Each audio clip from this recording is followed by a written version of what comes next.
평생 시골에서 농부로 살아오던 한 할아버지가 있었습니다. 한 번은 이 할아버지가 아들과 함께 서울에 와서 난생 처음 엘리베이터를 보게 된 거예요. 신기해서 한참 바라보고 있는데 어느 할머니가 와서 버튼을 딱 누르니까 문이 쫙 열리고 할머니가 안에 들어가는 겁니다.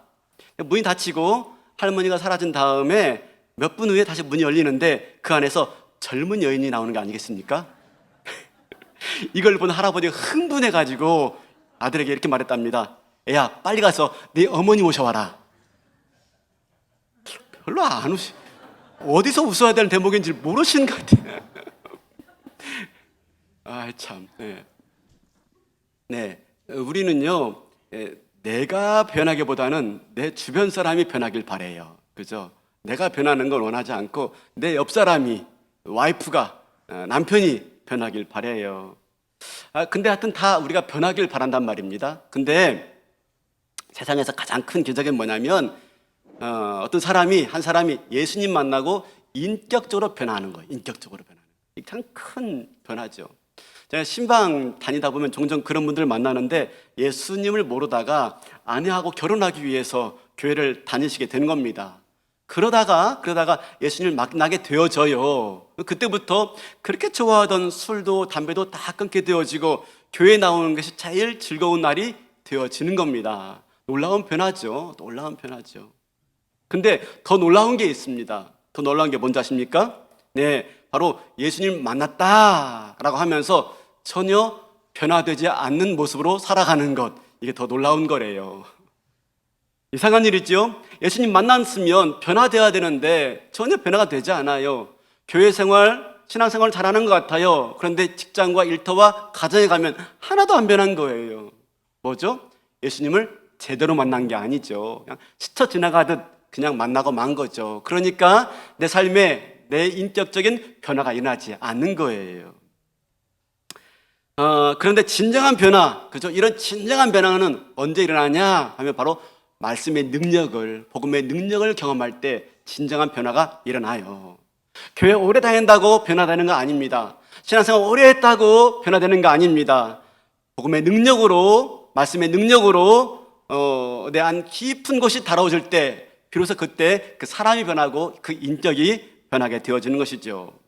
오늘 그 변화된 사람을 좀 만나기 원하는데 바로 그가 누구냐면 베드로예요. 베드로는 바로 예수님 만나고 복음의 능력으로 완전하게 새롭게 변화된 사람입니다. 그런데 우리가 베드로가 예수님 만났다고 해서 곧바로 변화된 건 아닙니다. 오늘 본문 누가복음 5장 앞에 누가복음 4장에 보면은 예수님이 베드로를 만나시고 베드로의 장모의 열병을 고쳐줍니다. 근데 여러분 아십니까? 그 예수님이 자기의 장모의 병을 고쳐주는 기적을 체험해요. 근데 문제는 뭐냐면 기적이 베드로를 변화시키지 않는다는 거예요. 우리 일반적으로 그런 큰 기적을 경험하면 변화될 거라고 생각합니다. 그런데 기적이 사람을 변화시키는 건 아닙니다. 기적은 사람이 이목을 집중할 수 있지만 그러나 사람을 변화시키지는 않습니다. 사람을 변화시키는 것은 뭡니까? 그 내면에서부터 진정한 변화가 일어나는데 그건 뭡니까? 복음의 능력으로 말씀 속에서 예수님을 인격적으로 만날 때 진정한 변화가 일어나는 것이지요. 베드로는 평생을 평범한 어부로 살았습니다. 평생 갈릴리 바다에서 고기를 잡으며 사는 어부였습니다. 고기를 많이 잡은 날은 기분 좋았고요, 고기를 못 잡은 날은, 허탕친 날은 우울했습니다. 그렇게 하루하루 가족의 생계를 책임져야 되는 그런 고단한 인생이었지요. 그런데 오늘 본문의 베드로는 우울한 날이었습니다. 왜 그렇습니까? 고기를 한 마리도 잡지 못한 겁니다. 베드로의 배는요, 텅 비어 있는 거예요. 밤새도록 수고했지만 한 마리도 잡지 못했던 것입니다. 사랑하는 성도 여러분, 우리의 삶은 어떻습니까? 밤새도록 수고했지만 잡은 것 없는 텅 빈 인생 같은 그런 순간은 아닙니까? 자녀 교육, 그죠? 자녀와 교육 문제로 씨름합니다. 열심히 이것도 시켜보고 저것도 시켜보고 열심히 시키는데 돌아온 것은 없는 거예요. 헛수고인 거예요. 갈 대학이 없어요. 그죠? 장사, 사업도 마찬가지죠.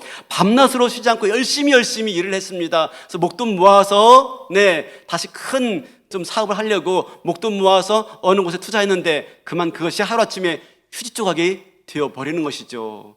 헛수고한 거죠, 헛수고. 직장 생활도 마찬가지입니다. 평생 직장이라고 여기면서 내 집처럼 열심히 일했습니다. 어느 날 회사가 어려워서 부도가 났다라고 하면서 구조조정해야 되니 회사에서 나가세요 라는 말을 듣게 된 겁니다. 이제 은퇴해서 잘 살아볼까 했는데 갑자기 은퇴당하는 바람에 집안 간 얻을 돈도 없는 거예요. 얼마나 허전할까요? 아니, 때로는 물질적으로 풍요할 수 있습니다. 물질적으로 풍요로운데 영혼이 외로워요. 영혼이 허전한 겁니다. 평생을 같이 살았는데, 부부로 평생 같이 살았는데 여전히 남만 같아요. 마음은 딴 곳에 있는 거예요. 지금도 같이 살고 있지만 인생을 다른 길을 걷고 있는 것 같아요. 그런 부부도 있어요. 신앙생활도 마찬가지입니다. 나름대로 한 교회에 열심히 섬겼습니다. 근데 열심히 섬겼는데 돌아온 대가는 고작 이것뿐인가? 라고 하는 허전함도 우리 가운데 얼마든지 찾아올 수가 있는 겁니다. 이런저런 이유로 우리 삶에 공허함과 허전함이 찾아올 수가 있습니다. 바로 그때 그런 베드로에게 예수님이 찾아오신 거예요. 3절 보니까 이렇게 말하죠. 예수께서 한 배에 오르시니 그 배는 시몬의 배라. 왜 하필이면 시몬의 배에 탔을까요? 그 옆에도 또 다른 배가 있었는데 왜 하필이면 시몬의 배였을까요? 우리는 여러 가지로 추측해 볼 수 있지만 정확히 예수님의 의도를 알 수 없지만 한 가지를 추측해 볼 수가 있는데 바로 그 순간 베드로의 배는 텅 비었었던 겁니다. 한 마리도 잡지 못한 거예요. 여러분, 만약에 베드로의 배가 물고기가 가득 차시다라면 베드로가 예수님께 어떻게 되었겠습니까? 과연 예수님을 자기 배에 모셔드렸을까요? 맞아드렸을까요? 아니죠. 지금 잡은 물고기를 빨리 정리해가지고 시장에 내다 팔아야죠. 예수님과 노닥거릴 시간이 어디 있겠습니까? 간혹 바쁜데 전화가 띠릭 걸려와서 받으니까 무슨 상품 판매하는 전화예요. 뭐라고 말하죠? 지금 바쁘니까 나중에 통화합시다. 끊습니다. 그죠? 아마 그럴 거예요. 예수님, 제가 지금 바쁜데요. 나중에 얘기하시죠. 라고 아마 거절했을 거예요. 안 그렇습니까? 한번 생각해 보세요. 장사가 잘 되는데 이번 주에 교회 가자. 뭐 교회에서 무슨 행사할 때 교회 가자. 흔쾌히 따라 나오는 사람이 얼마 있겠습니까? 그죠? 지금 막 결혼해가지고 막 깨가 쏘아지는데 이번 주말에 교회 가자. 여러분, 그러면 과연 따라올 사람이 누가 있겠습니까? 우리 곽 전사님이 오늘 사임하는데 그래서 사임하는 건 아니고요. 그죠? 사역지를 옮겨서 사임하는 것이지. 그렇습니다. 지금 베드로의 배가 비어있는 거예요. 그래서 예수님을 모셔드릴 수가 있는 겁니다. 사랑하는 성도 여러분, 때로는 텅 비어있는 배, 처량하고 허전하지요. 그러나 바로 그 배가 예수님이 들어오실 수 있는 배가 되었다 하는 거예요. 인간적으로 볼 때 차량 맞지요. 빈 배니까. 근데 그것이 바로 예수님 모실 수 있는 축복의 공간이 된다 하는 것이죠. 그러므로 우리는 어떻습니까? 때로는 우리 인생 텅 비어있는 배처럼 느낄 때가 있어요. 그때 믿음의 눈으로 볼 수 있어야 돼요. 믿음의 눈으로. 뭡니까? 예수님을 모실 수 있는 절호의 기회예요. 절호의 기회. 마침내 예수님께서 베드로의 배에 오르셨습니다. 그리고 뭐라고 말씀하십니까? 우리 3절 다시 볼까요? 이렇게 말씀하십니다. 예수께서 한 배에 오르시니 그 배는 시몬의 배라. 육지에서 조금 떼기를 청하시고 앉으사 배에서 무리를 가르치시더니. 시몬의 배라, 육지에서 조금 떼기를 청하시고 앉으사 배에서 무리를 가르치시더니. 오늘 설교 제목이 뭐죠? 조금 떼어놓아라. 그죠? 조금 떼어놓아라. 예수님이 지금 베드로에게 말합니다. 배를 육지에서 조금 떼어놓을래? 라고 말씀하고 있습니다. 왜 예수님께서 베드로의 배를 육지에서 조금 떼어놓기를 요청했을까요? 그 이유가 무엇일까요? 많은 학자들은 이 장면에 대해서 이렇게 해석합니다. 예수님께서 연설하기 위한 강단을 만드시는 것입니다 라고 말입니다. 우리 1절 한번 볼까요? 1절. 무리가 몰려와서 하나님의 말씀을 들을새 예수는 게네사렛 호숫가에 서서 무리가 몰려온 겁니다. 무리가 하나님 말씀을 듣기 위해서 예수님께 몰려온 거예요. 아까도 우리 장로님 말씀하셨는데, 기도 중에 말씀했는데 어젯밤에 큰 사고가 났죠.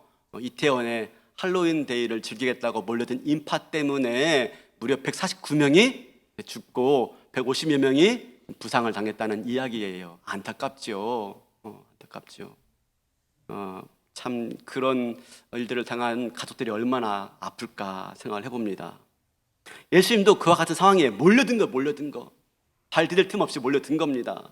그렇게 많은 사람들 앞에서 연설하기 위해서는요, 여러분, 어느 정도 군중들과 거리가 유지돼야 됩니다. 이렇게 오늘 설교할 때에도 여러분과 제가 거리가 있지 않습니까? 거리가 유지되지 않고서는 말씀을 잘 전하기가 어려워요. 그런데 더 중요한 건 뭐냐면 지금 말씀을 전하는 배경이 바닷가입니다. 그러면 그 바닷가에서 일반적으로 바람은 바다에서 육지로 분다고 합니다. 그러니까 오늘 같은 이 음향시설이 없는 그 상황에서 예수님이 많은 사람들, 몰려든 많은 사람들에게 전하기 위해서는요, 어떻게 합니까?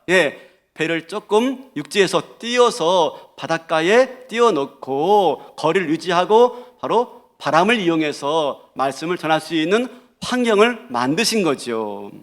일리가 있죠. 일리가 있죠. 근데 여기에 더 중요한 의미가 담겨져 있습니다. 오늘 본문 보면은 예수님께서 그렇게 해서 무리들에게 어떤 하나님 말씀을 전했는지가 전혀 기록되어 있지 않아요. 그죠?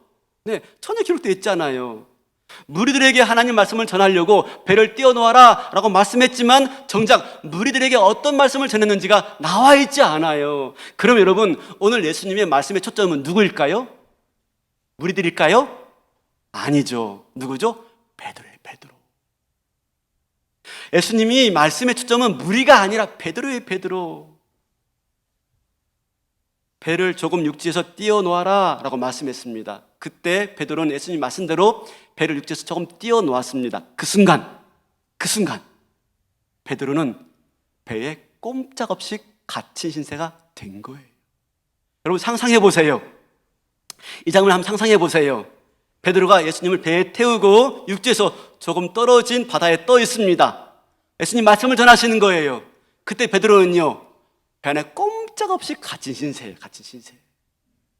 이러지도 못하고 저러지도 못하고 예수님 말씀 전하는데요, 배에서 내릴 수도 없고 그렇다고 어떻게 할 수도 없는, 꼼짝없이 갇혀가지고 예수님 말씀을 들을 수밖에 없는 상태가 된 겁니다. 사랑하는 성도 여러분, 우리가 살아가면서 이러지도 못하고 저러지도 못하는 상황이 생길 수가 있어요. 선택의 기회가 없어요. 이거밖에 없어요. 그죠? 답답하죠.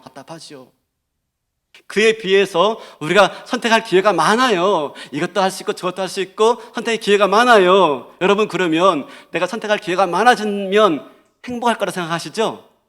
과연 그렇습니까? 선택의 기회가 많아지면 행복하십니까? 여러분, 오히려 그렇지 않은 경우가 더 많습니다. 사람이 선택할 수 있는 상황이 많아지면 오히려 그때부터 죄에 빠지는 경우가 허다합니다. 갑자기 땅값이 올랐어요. 집에 있는 땅값이 막 돈이 막 떼돈이 들어오는 거예요. 그럼 뭐 합니까? 그 돈으로 처음에 차도 바꾸고 집도 바꾸고 마지막에는 마누라도 바꾸죠. 그렇죠? 여러분, 선택할 기회가 많으면 우리는 일반적으로 뭘 선택합니까? 내 욕망과 내 즐거움을 채우는 수단으로 선택하게 되어 있습니다. 왜? 우리 안에는 죄성이 있기 때문에.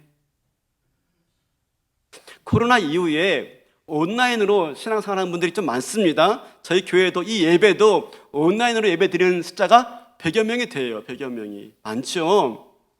근데 대부분 이 온라인을 드리는 경우가 부득이하게 예배 못 나와서 온라인 드리는 경우도 있지만 이렇게 많은 성도들이 교회를 찾는 거예요. 교회를 찾는 거예요. 그러면서 온라인 예배를 드린다고 해요. 그렇게 해서 좋은 교회 찾고 등록해서 다니면 참 좋은데 그렇지 못한 경우도 있습니다. 유튜브를 통해서 이런저런 말씀을 듣고 그만 교회를 떠나는 거예요. 아니, 다른 교회 가는 게 아니라 교회를 아예 멀리하는 거죠. 여러분, 부탁하는데 유튜브 제발 좀 조심하세요. 제발 좀. 여러분, 유튜브가 진리가 아닙니다. 유튜브는 알고리즘으로 구성되어 있습니다. 그래서요, 내가 한두 번 그 영상을 보면 그 영상과 비슷한 영상, 같은 성향의 영상을 계속 보도록 만들어져 있습니다. 나도 모르는 사이에. 그러면 나도 모르는 사이에 내가 좋아하는 영상만 보게 되어 있어요. 그 반대 성향의 영상은 전혀 보지 못합니다. 그래서 뭐라고 생각하냐면 자기가 보는 것이 전부라고 생각해요. 그리고 그게 옳다라고 착각해버리고 맙니다. 여러분, 그게 아닙니다. 우리는 좀 넓게 볼 수 있어야 되고요, 넓게 들을 수 있어야 돼요. 바라기는 어쩔 수 없는 영상 시대를 살아가기 때문에 봐야 됩니다. 보더라도 여러분 유튜브 맹신하지 마세요. 거기서 하는 말이 진리가 아닙니다. 유튜브 신자 되지 마세요. 유튜브 통해서 교회 좋은 게 찾는다고요? 찾을 수 있어요. 교회 나와보세요. 설교만 중요한 게 아니라 그 교회 나오는 성도들의 얼굴이 어떤지, 그죠? 예배드리는 모습이 어떤지, 성도들이 교대하는 모습이 어떤지를 봐야죠. 여튼 여러분, 우리에게 선택의 기회가 많다는 게 꼭 좋은 것만은 아닙니다. 지금 베드로는 예수님 배 안에서 말씀을 가르칠 때 꼼짝할 수 없습니다. 선택의 여지가 없어요. 그냥 꼼짝 못하고 말씀을 들어야 돼, 말씀을. 그때 자연스럽게 말씀을 듣는 가운데 귀가 열리기 시작하고 마음이 열리기 시작하는 것입니다. 그때 예수님이 말씀하시는 거예요. 깊은 데로 가서 그물을 내려라. 깊은 데로 가서 그물을 내려라.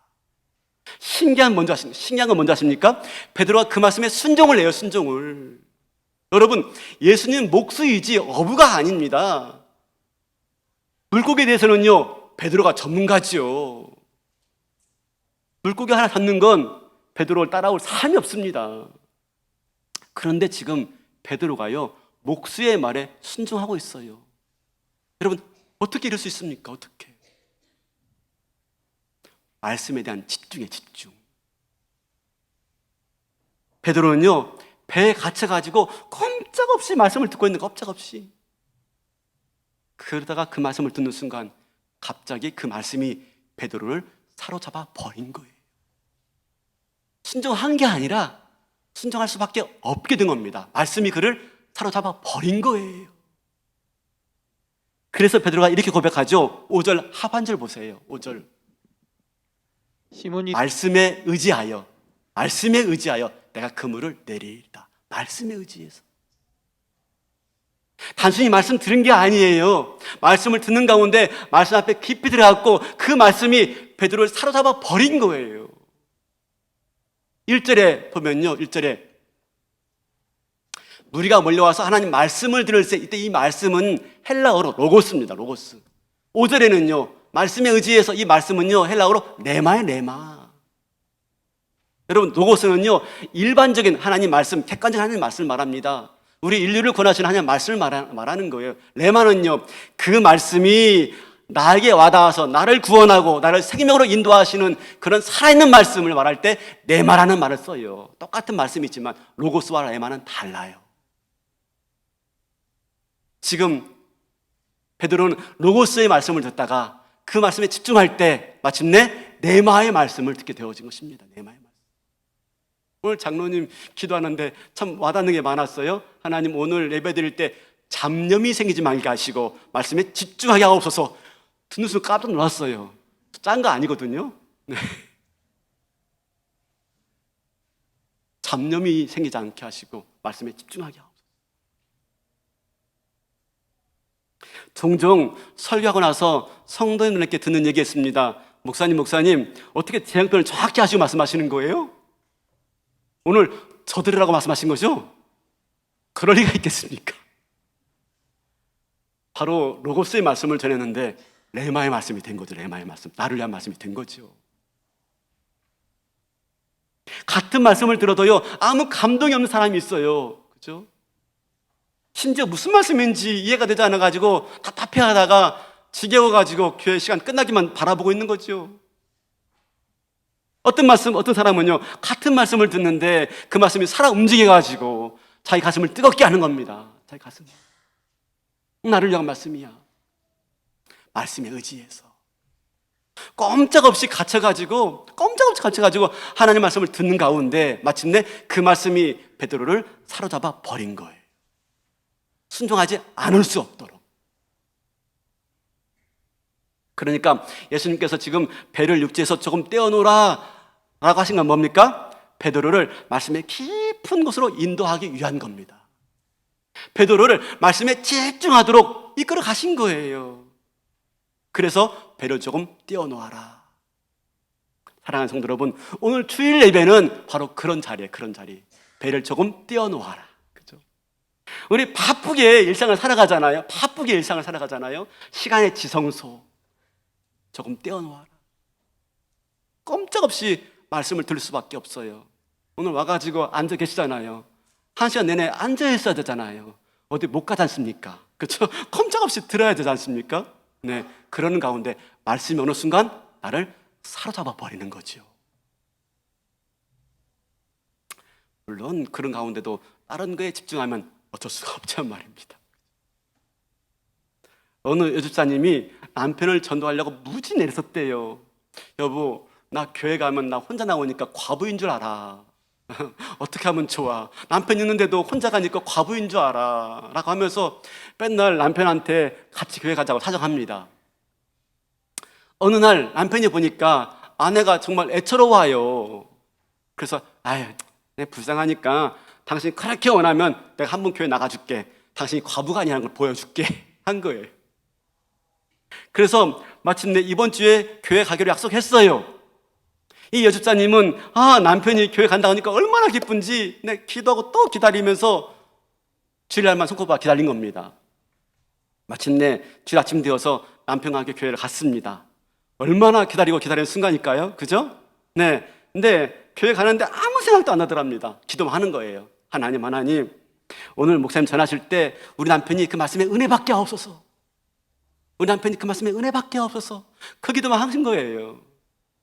근데 그날따라 목사님 설교가 창세기 5장인 거예요. 창세기 5장이 뭐냐고요? 아담의 족보 얘기인데 아담이 누굴 낳고 몇 세에 죽었더라. 죽었더라.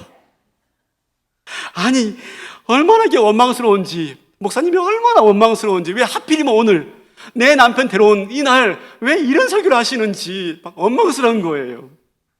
그래서 막 조마조마하면서 예배를 드리면서 남편 눈치를 보니까 남편이 콜똘하게 예배를 드리는 것 같더래요.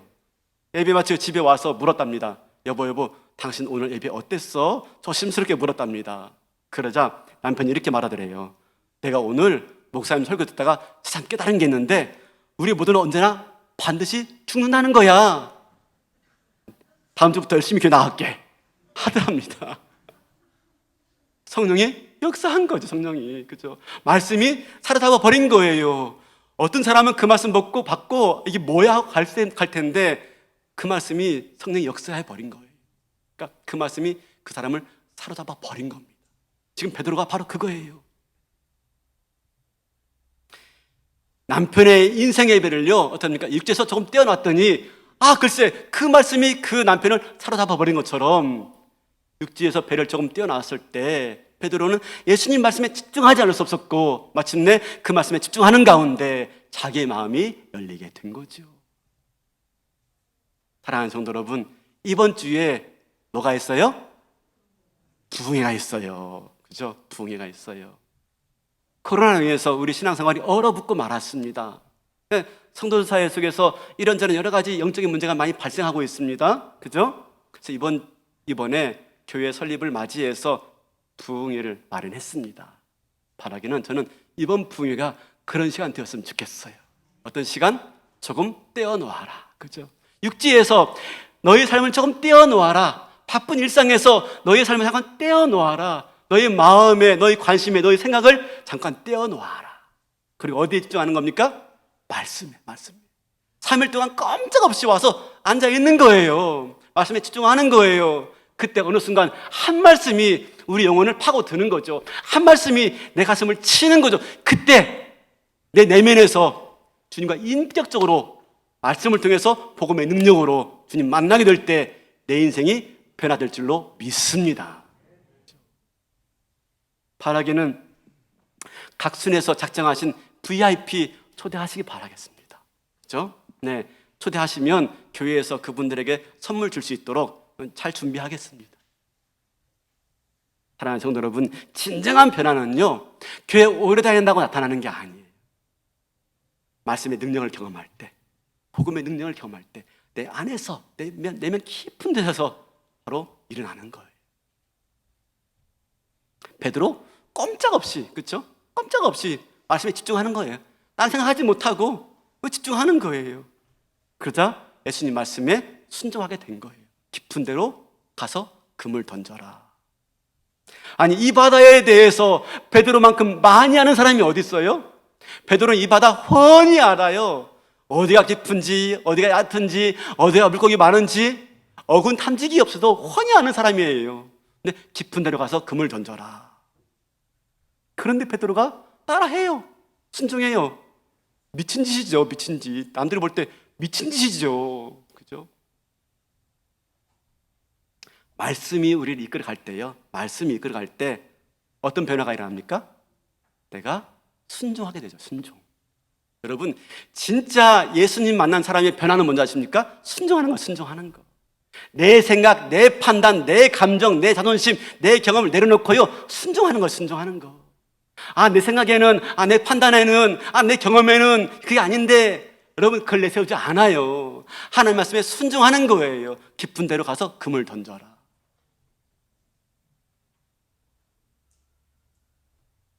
도무지 불가능한 일들을 시도하게 되어지는 것이죠. 자기의 판단, 자기 감정 내려놓고, 자기 생각 내려놓고 순종하게 되어지는 것이죠. 그랬을 때 그물이 찢어질 듯 많은 고기를 얻게 되었다라고 말씀하고 있어요. 6절인데요. 같이 한번 읽어볼까요? 시작.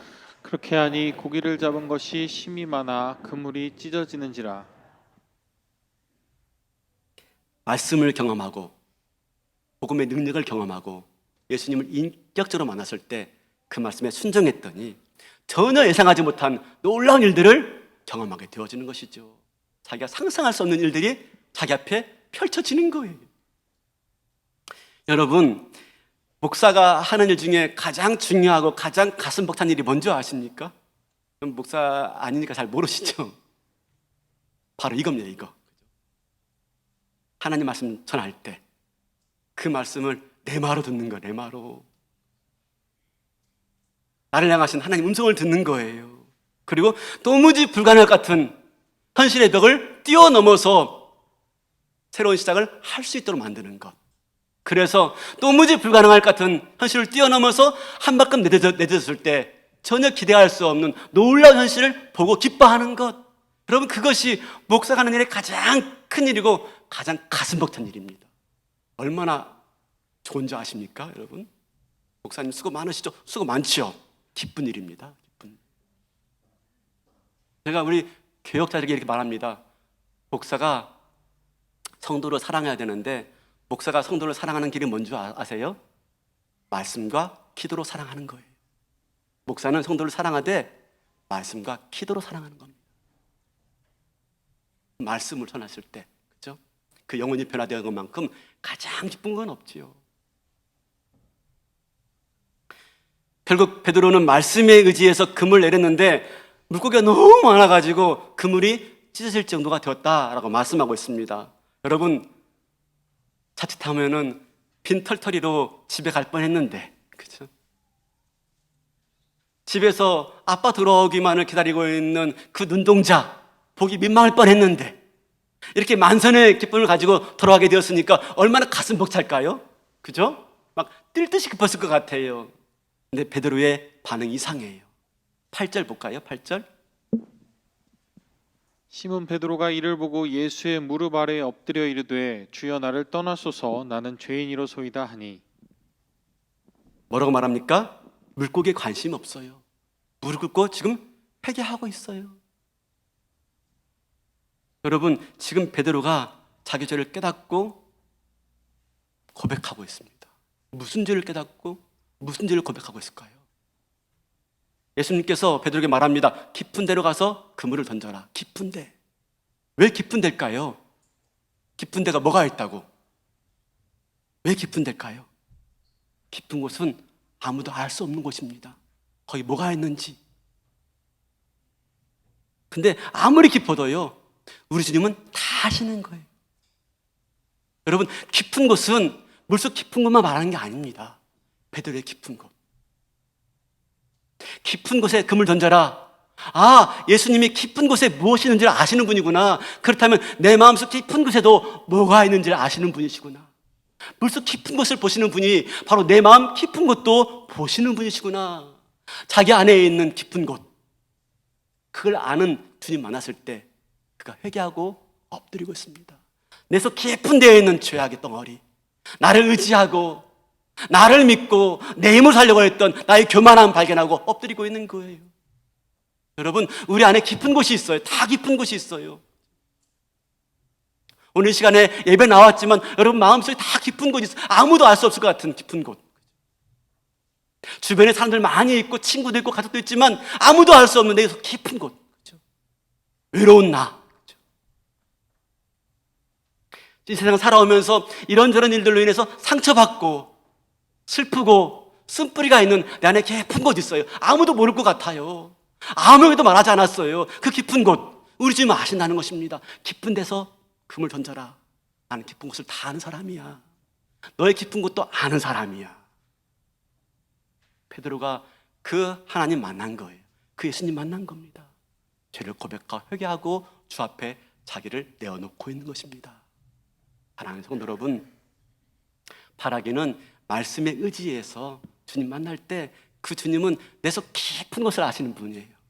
내 속 깊은 곳에 있는 것을 다 헤아리시고요, 만드시고 치료하시고 싸매주시고 새롭게 하시고 용서하실 분이신 줄로 믿습니다. 바라기는 이번 부흥 집회를 통해서, 아니 또 예수님 통해서, 말씀을 통해서 그 주님 만날 수 있는 저와 여러분 될 수 있길 바라겠습니다. 내 깊은 곳을 만드시는 주님.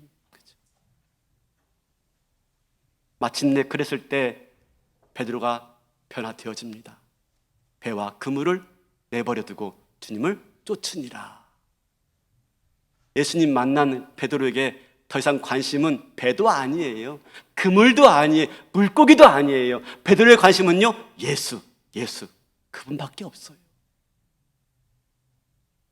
예수님 인격적으로 만난 다음에 그 어떤 것도 필요하지 않아요. 오직 예수님만 필요한 겁니다. 예수님을 따르는 자가 되었습니다.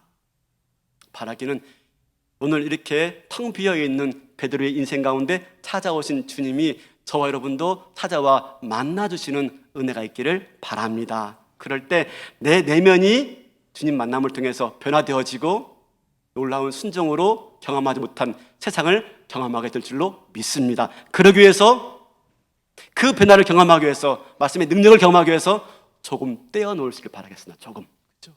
예배 자리에 나오시고 경건의 시간 가지시고 특별하게 부흥지 집회 시간 가지시고 말씀 앞에서 꼼짝할 수 없는, 그렇죠? 선택의 기회가 없어요. 말씀을 틀 수밖에 없어요. 여러분, 그것이 복인 줄로 믿습니다.